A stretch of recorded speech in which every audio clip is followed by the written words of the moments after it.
We previously looked at how to add fractions, and we saw that when they do not have a common denominator, we have to go through a little bit of a process and transform them to give them a common denominator.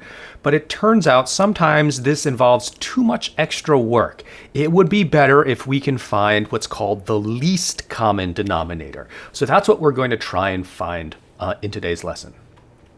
We're going to start out with the rule that we learned before about how to add two fractions that do not share a common denominator. In this case, two different denominators, right? So we have to go through this kind of weird multiplication thing and then add it together. You'll get your final answer. This is guaranteed to always work. Let's do a demonstration. So what if we start out with, let's say, 1/4 plus 1/2. We want to find out what that's going to be. Well, it turns out if you use this rule here, it tells you have to multiply the bases together, the denominators together, to get your new common denominator. So in this case, we see that 2 times 4 is going to equal 8. So 8 should be a common denominator that we can use. And in order to do that, what do? Well, let me rewrite this. We have 1/4 plus 1/2. So to convert the 1/4 into an 8 in the denominator, we're going to have to multiply the denominator by 2, right? So 2 times 4 will give us 8. And in order to maintain the equal value of this 1/4, we actually have to make this a 2/2, right? So 2/2 is just equal to 1. 1 times 1/4 is still 1/4. So we're not changing the actual value of 1/4 here. We're just going to be changing how we represent it, right? And the same thing with the 1/2 here. So this 1/2, we're going to have to multiply the denominator by 4 to make that into 8 as well. And so then this has to be a 4/4 so that this is a 1. And again, we're not changing the value here because 1 times 1/2 is still going to be 1/2, even if it's written a little bit differently. Okay, so if we do these multiplications, what are we going to get? Well, 1/4 times 2/2, that's going to be 2/8. And then 1/2 times 4/4 is going to be 4/8. So we add these together and we're going to get 6/8. And that's what this rule is telling us to do, right?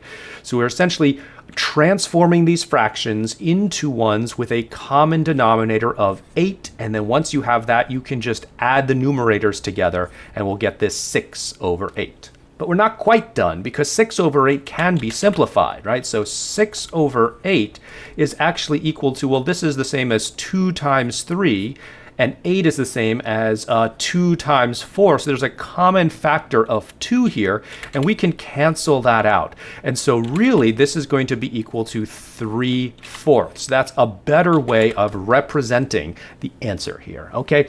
Great, that worked. We're using the standard way of adding two fractions with different denominators.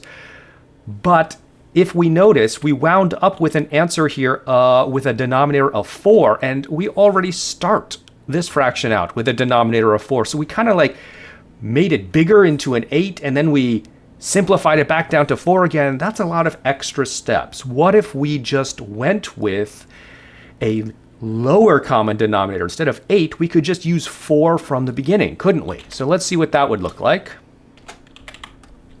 So once again, I'm going to add 1/4 plus 1/2, but I'm going to recognize that I can just use 4 as a common denominator from the beginning, in which case this first fraction, I can just leave it. And the second fraction, well, I'll multiply this now to get to 4. I'll multiply this by 2, and so I have to multiply this by 2/2. Okay, so once I do that, what do we get? Well, this will be 1/4 plus, this is 2/4 times 4 is 4. So 1/4 plus 2/4, we have the common denominator. This will be 3/4, and we're done. Okay, you see, so we kind of skipped a lot of extra steps where we multiplied up to 8, then canceled back down to 4. We didn't need to do that if we knew beforehand that we could just use 4 right away as a common denominator. And in this case, this is what we call the least common denominator, because this is the smallest number that we could use here to create a common denominator. Of course, we could always go bigger, right? We could use 8, you could go to 16 or 32. You could always use a lot of big numbers, but it's better to stick with the smaller numbers because then you don't have to simplify later.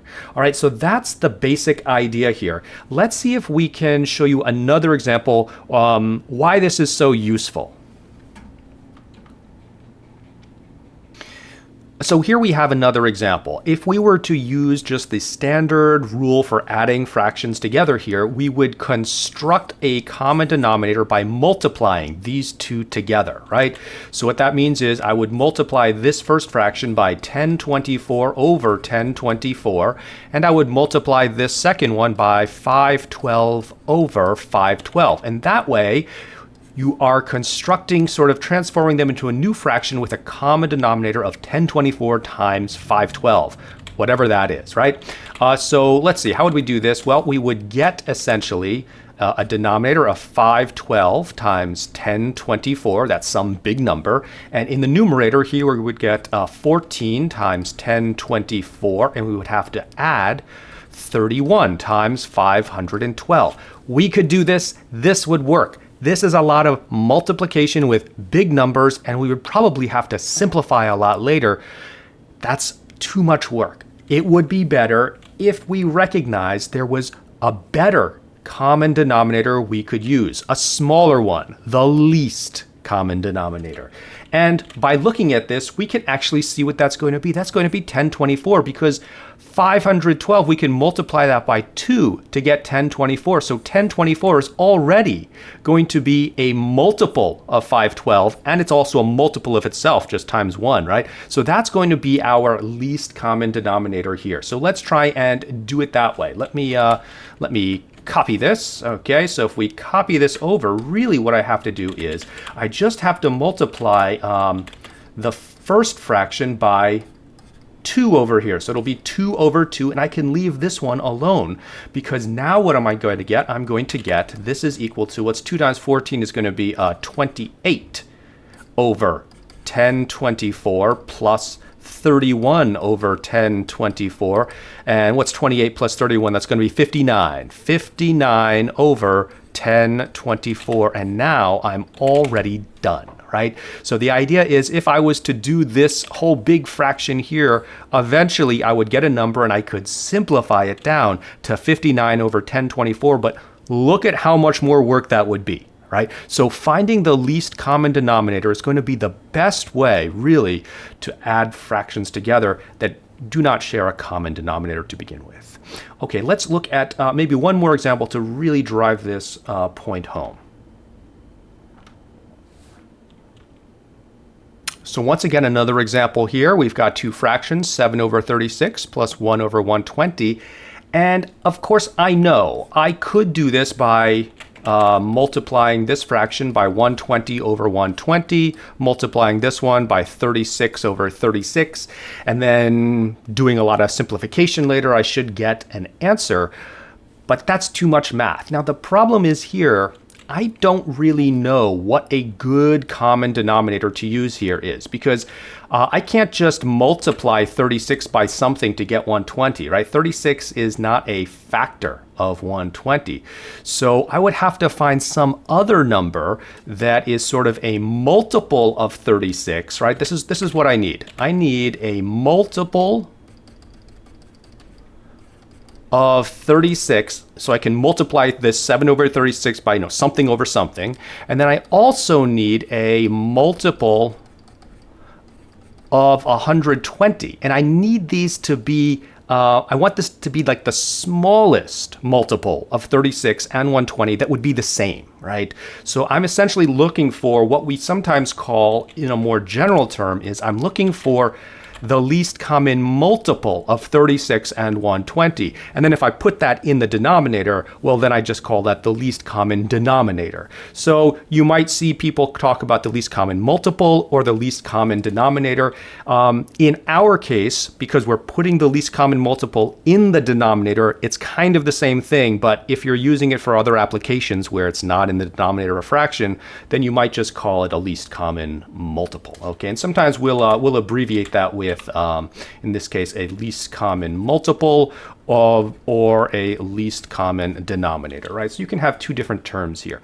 But the idea is I need a way to find that. I need a systematic way that I can always find this least common multiple and use it as a least common denominator.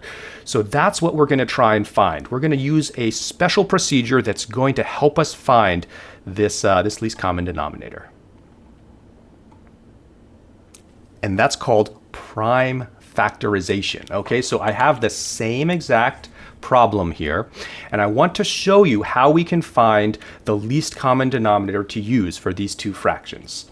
So the very first thing I'm going to do is I am going to write down the first denominator. And what I'm going to do is I am going to factor it. What that means is I'm going to figure out what two numbers multiply together to give me 36, the factors of 36. Now I know that this 36 is, you can find it in a few different ways. I'm going to think of it as 6 times 6, okay? That works. 6 times 6 is 36. But then I'm going to keep going. I'm going to find what are the factors of 6, right? So the factors of 6, well, that's going to be sort of 2 times 3.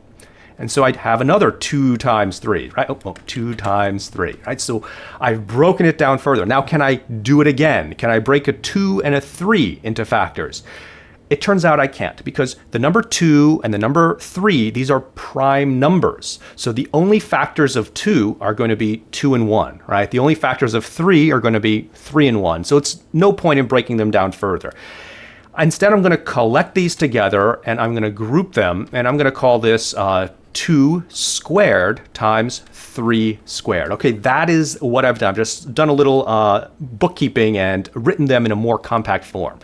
This is what we call the prime factorization of 36. 36 is equal to 2 times 2 times 3 times 3. Okay, 2 squared times 3 squared.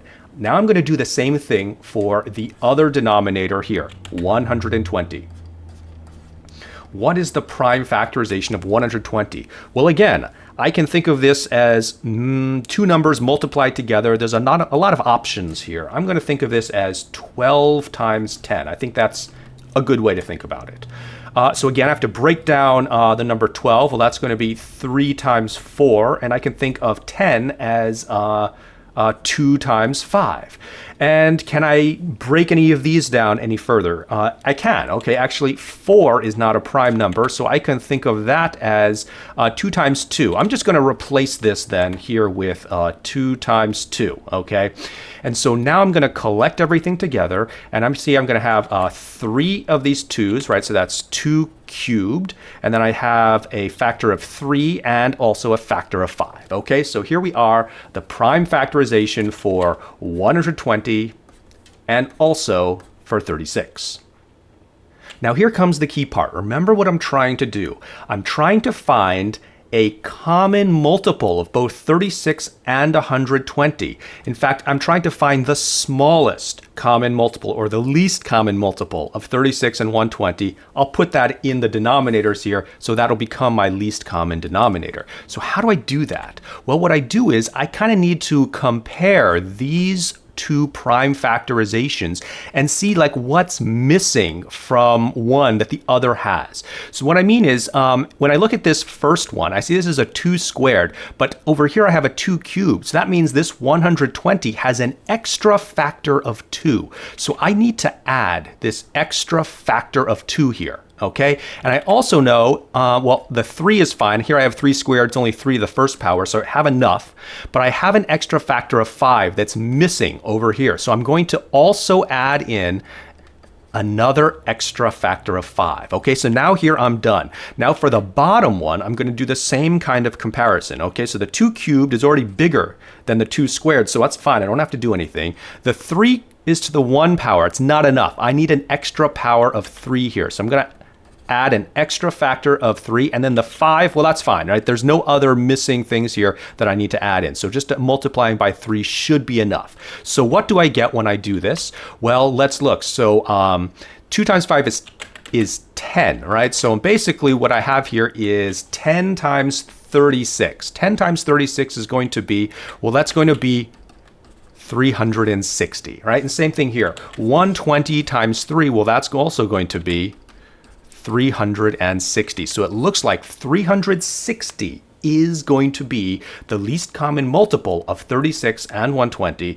So I'm going to use that as my least common denominator. Okay, so how do we use that now? Well, let's go back here and let's actually do this. Okay, so for the very first term, the 36, I have to multiply that by 10 to get it up to 360, right? So let's do that. Going to multiply this then by 10 over 10. And this 120, well, I just need to multiply that by 3. Okay, so that's going to be 3 over 3. And what do I get when I do this? Well, let's do the math. So 7 times 10 is going to be 70 over 360. And 3 times 1 is just going to be 3 over 360. So I can add them together, and very clearly what I get is 73 over 360. There we go. I've added them together, and I've done it using 360 as the least common denominator. So pretty good. Okay, prime factorization is here to save us. Let's try another example. All right, so here's just a little bit of practice. Why don't you try this yourself? Pause the video here and give this a shot. Okay, perfect. So let's figure out what the least common denominator here will be. And to do that, we have to find the prime factorization for both 40 and for 28. Okay, so for 40, I think of this as 4 times 10, right? And I can break that up further into 2 times 2, that's 4. And then 10 is going to be 2 times 5. Okay, so here I see my prime factorization is going to be 2 cubed times 5. That's going to be 40. For 28, well, I can think of that as 4 times 7, right? And once again, I can break up 4 into 2 times 2.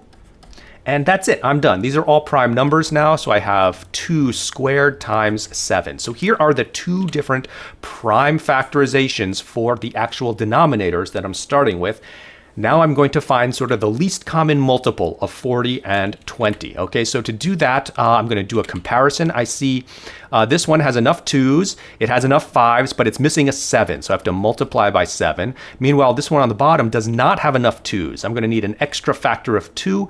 It has enough 7's, that's fine. Oh, but I'm missing a 5. Okay, so I need to add also a factor of 5. So let's do the multiplication now. Let's see, what is this going to equal? Well, this is basically 7 times 40. So 7 times 40, well, that's going to be 280, isn't it? Right? Okay, so here we have 280. And what do we have here? This is 10. So 10 times 28, sure enough, is going to be 280. So there we go. This is going to be what we use as the least common denominator. All right, so let's take this, bring it down here, and what are we going to have to multiply over here? What was 40 times 7? Okay, so it was going to be 7 over 7, and over here it was 28 times 10, right? So this is going to be 10 over 10. Let's do the multiplication here again.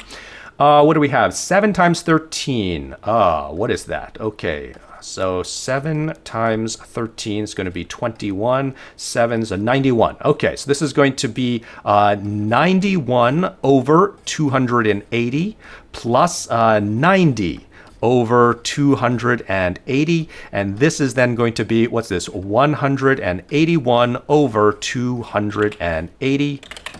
There we go. That's how we're going to solve this one. All right, so this is a really interesting way to think about numbers now, this prime factorization, because it gives you a new way to understand what numbers are. You can think of numbers as like consisting of prime numbers multiplied together. In this way, prime numbers are almost like atoms or elements, like a periodic table of elements in chemistry. That's like the basic fundamental pieces that make up all of matter. In math or in number theory, you can think of the elements as the prime numbers. And by multiplying and combining all of the prime numbers, you get all of the other numbers.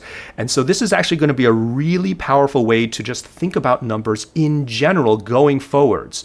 Don't see a number like 40 just think, oh, that's the number 40. Instead, think of it as 2 cubed times 5, right? Think of it as the prime factorization. See numbers for their components, for the prime numbers that they're made of. And that's going to be really helpful in the future.